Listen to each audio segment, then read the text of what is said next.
brought to you by Silver Pumps. Top quality और consistent performance के लिए सिर्फ सिल्वर पंप्स, नाम याद रखना।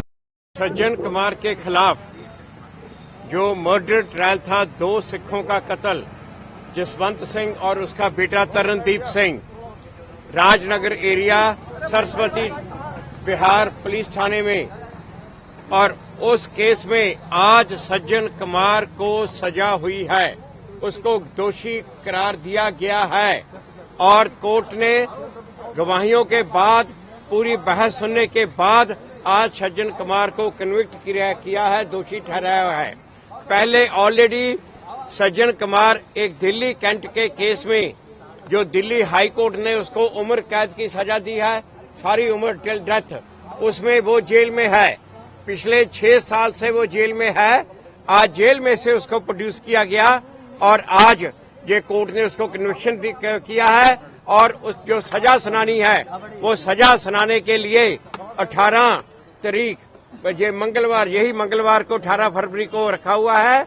और ये कत्ल के केस की जो सजा होती है वो उम्र कैद तो कम से कम होती है और मौत भी हो सकती है, फांसी भी हो सकती है, और ये 18 तारीख को ये तय होगा। मगर आज जो हुआ है ये बहुत बड़ी जीत है और इसमें मनीष रावत जो पब्लिक प्रोसिक्यूटर थे और जगदीश कुमार जो आईओ थे, उनका बहुत बड़ा रोल है और उन्होंने बहुत अच्छी तरह इस केस को हैंडल किया। और मेरे 2 साथी गुरबख्श सिंह जी और कामना बोरा, और इन्होंने भी बहुत इस केस में कंट्रीब्यूशन है और बहुत अच्छी तरह हैंडल किया और इनका सबका ही मैं बहुत बहुत धन्यवादी हूँ। सर, ये केस एक तरह से ठंडे बस्ते में चला गया था। रंगनाथ मिश्रा कमेटी की रिपोर्ट के आधार पर बाहर आया था। ये जो केस है, ये केस को बंद कर दिया था दिल्ली पुलिस ने। उसके बाद जो एसआईटी बनाई, ये जब ये बीजेपी की सरकार मोदी सरकार आई तो 2015 में एसआईटी बनाई गई और एसआईटी ने इस केस को रीओपन किया, खोला और इसको इन्वेस्टिगेट किया। और इसमें जो वो बुजुर्ग औरत है, वो उनको जो बहुत ज्यादा उनको भी तकलीफ हुई है, वो उनका नाम नहीं लेना चाहते क्योंकि कोर्ट ने उनको प्रोटेक्शन दी हुई है, तो उनको भी बहुत उनको भी हैरस किया गया और बड़ी मुश्किल से उन्होंने जो अब ये केस को अलाइव रखा है और आके कोर्ट में बयान किया है। और बहुत बहादुरी से उन्होंने और उनकी बेटी ने, दोनों ने बहुत बहादुरी से आके बयान दिए हैं।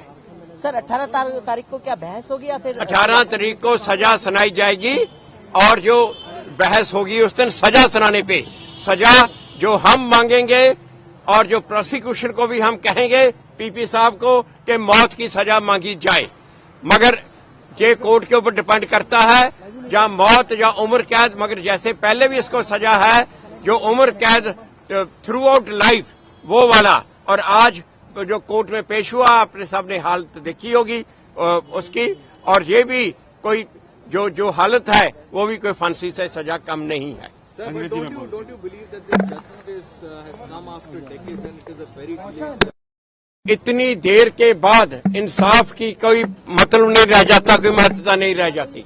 मगर इसका मतलब ये नहीं है कि ये इनको छोड़ दिया जाए, और सिर्फ क्योंकि ये लोग पावर में थे और पावर में रह के इन्होंने इतनी देर के लिए ये जो कानून को या ये कानूनी ये लीगल सिस्टम को जकड़ के रखा, तो इसलिए वो सिर्फ बाद में बच जाएं। और जज साहब कावेरी बवेजा जी, जज साहब ने वो बहुत अच्छे तरह केस को हैंडल किया और उनके भी हम बहुत बहुत धन्यवादी हैं जिन्होंने आज ये इनको कन्विक्शन की जजमेंट सुनाई है। हिंदी इंग्लिश में